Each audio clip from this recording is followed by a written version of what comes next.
Hello and welcome to my channel, Cooking with Koko. Cooking and Koko with a K. It's been a minute, y'all. I know life has happened. Life is going to happen again. I may have to leave again, but when I have time, I definitely want you guys to join me for dinner. Tonight for dinner, I am making stuffed jalapeno chicken breast. So I got my chicken breast here, and actually these are not jalapeno peppers. These are serrano peppers. I thought I got jalapenos in the store, but I did not. When I got them home, I realized it was serrano peppers, which are slightly smaller than jalapeno peppers, and they are about 2 to 5 times hotter than jalapeno peppers. So I have deseeded them, and what you see here is I've added cream cheese and extra sharp cheddar cheese blocks to the tops of all of these peppers, and I'm going to stuff them in my chicken breast.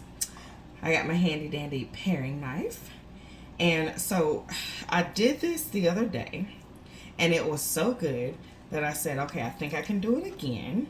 So what I did was I made a slit. So guys, follow me here. Okay, so I cut a slit right here in the middle, right? Then took my paring knife and I just went around along. See how I'm doing that? I'm just taking the knife and it's just going along the meat there, right? Okay. So I'm kind of butterflying it, but what I'm doing is making a pocket for my jalapeno peppers. So I did that side. I'm gonna do this side. I hope y'all can see what I'm doing, but I'll show you when I'm done. Okay, so just going along the side of that meat on the inside and just creating a pocket for my jalapenos or my serrano peppers. Okay, I'm gonna cut there, go all the way there, make another little pocket so y'all can see. Can you see that? Okay, so without, you want to make the pocket without cutting the outside of the, okay, so cut it down the middle, take the knife, go under to make a pocket there, and then go under to make a pocket here. So then you basically have an open, and this is open right here, but it's okay. That's okay. When the meat cooks, it's gonna close up, so you don't have to worry about that. Now I'm gonna do my second piece over here. Cut it down the middle. And the reason I did this was because I actually did not have any toothpicks to close it up, because I was just gonna butterfly it completely and just put the peppers in there. And then when I realized I didn't have any toothpicks, I thought, well, how can I make this? Because I won't be able to close it up. How can I make this? And then my peppers will stay tucked into the meat, right? So I just created a little pocket. All right, so I'm just gonna do this side. There we go. And just make a pocket on alongside the meat.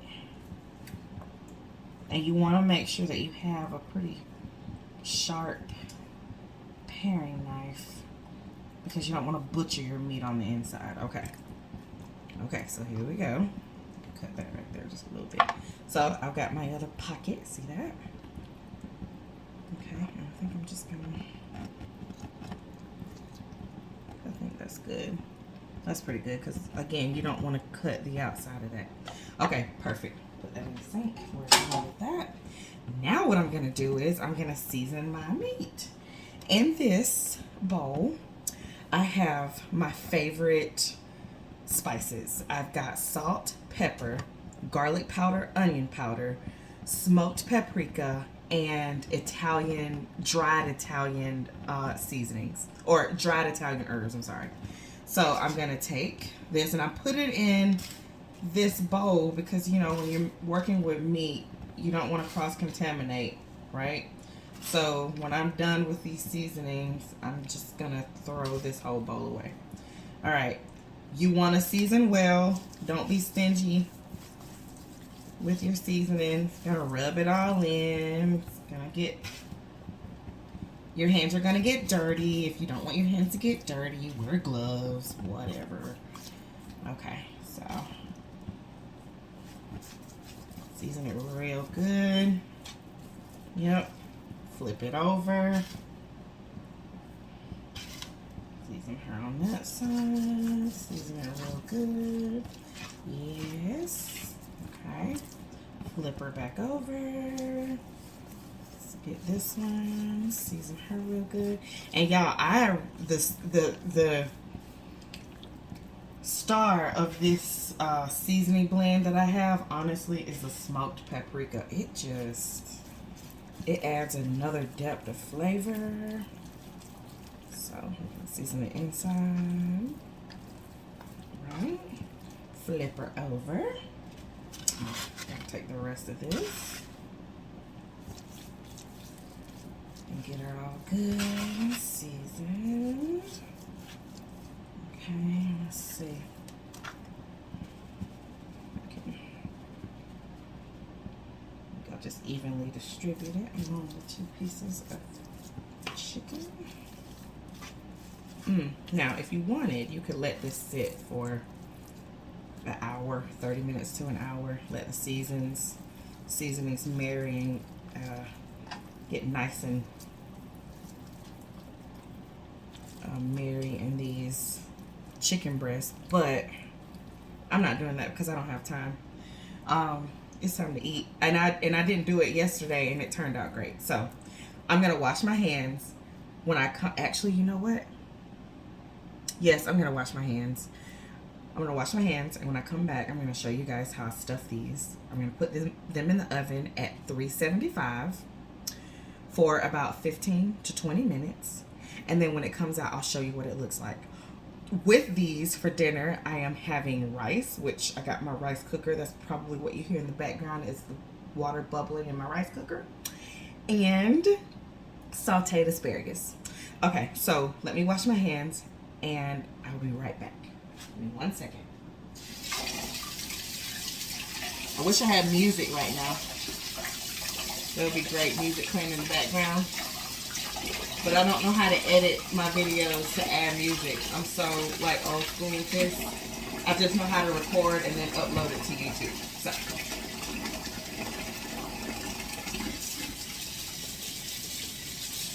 Okay.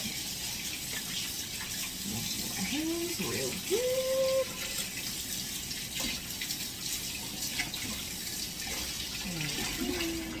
Okay. All done. Perfect. Okay. Now, what I'm going to do is I'm going to add some of my peppers. So, what I'm doing is I have another plate right here, right? Since my hands are washed, I'm going to add 4 of these on here. The reason I'm doing this is because once I start stuffing this in the chicken, I don't want to put my hand back in the plate that's got the rest of the peppers in it, because I don't want to contaminate those peppers. I could use those, put these peppers in the refrigerator and do this again tomorrow if everybody wants it again. Okay, so I have 5 in here. Let me just, you know what? I'm just going to do 6 to be on the safe side, okay? So I'm going to take my peppers. 1, 2, and 3. Okay. And then I'm just going to fold it over just like that. That's it. You just close it up, right? So I'm going to take my other ones. 1, 2, 3. Close her up. Remember, yesterday when I did this, I didn't have toothpicks to close it up, and it was just fine. So I'm going to I'm going to wash my hands one more time. Actually, no, I'm not. I'm going to move this out of the way, and I'm going to bring over my cookie sheet, right? So she's ready. I got parchment paper on there so it doesn't stick. Plop her right there. Plop her right there. And they're ready. They're going in the oven. And then I'm going to bring you to the stove and you can watch me saute some asparagus. So I'll be right back. Okay, I'm back. So in this pan, I have a little bit of EVOO and some minced garlic. And I'm going to add my, ooh, oh Lord, I dropped one of them. Well, she's got to go in the trash.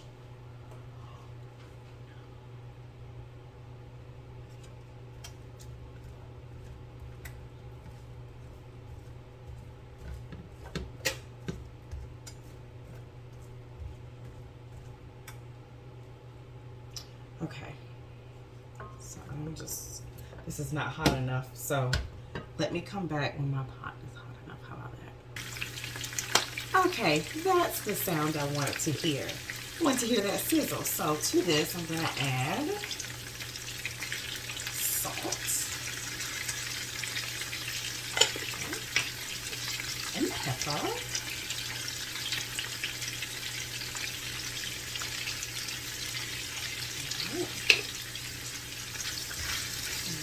Toss these. Now, if you go to your market, your local market, grocery store, and you find asparagus and they're the thick asparagus, you want to boil those first before you saute them. These are pretty thin, so I can saute them and they will be at the perfect, they'll be as tender as I need them to be. But with those big ones, you want to boil them first. And then once you boil them, and when I say, I mean blanch, not even boil, just blanch them.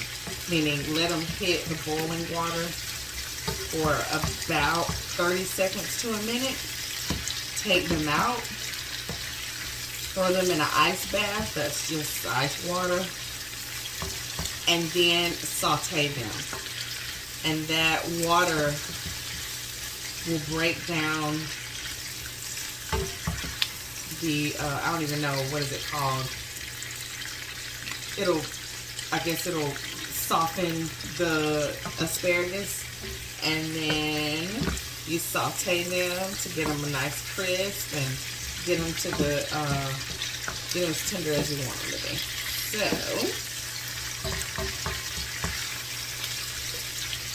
and I did not add garlic powder to this because I have minced garlic in here. That should be enough garlic flavor.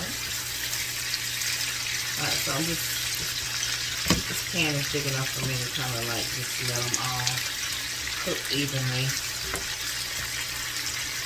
That's what I'm going to do. Let them cook evenly. And then maybe in about 5 minutes or less, I'm going to remove them off the heat and put them on a plate.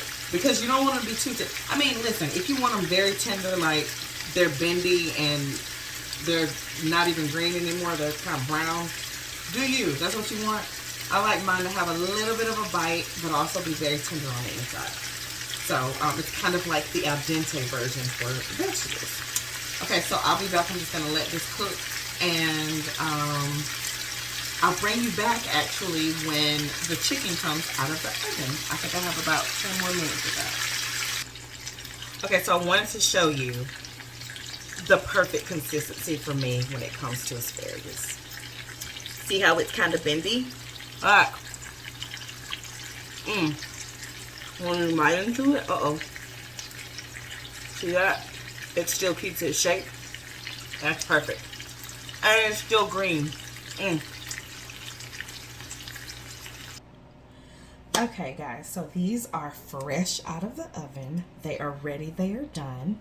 I am going to show you a trick to check your meat, specifically chicken, to see if it's done. For one, and I learned this in culinary school, if you don't have a thermometer, you can poke at your meat, right? Poke at it. If you do a fist, right, a tight fist, and you touch that part right there of your fist in between your thumb and your index finger,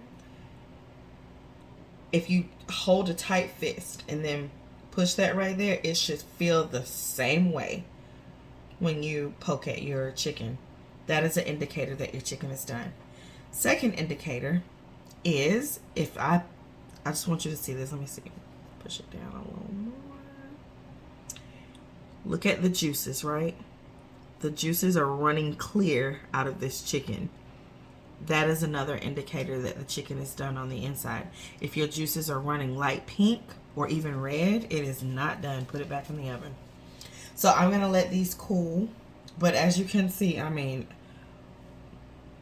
my goodness, this is like food porn. So I'm going to pause it. And when I come back, I'm going to cut it so that you guys can see what it looks like when it's done. Okay, so these have been sitting for about 10 minutes, so I'm just gonna cut it. So I want you guys to see how yummy it looks. Ooh. And will you look at that, guys? Yum. Oh.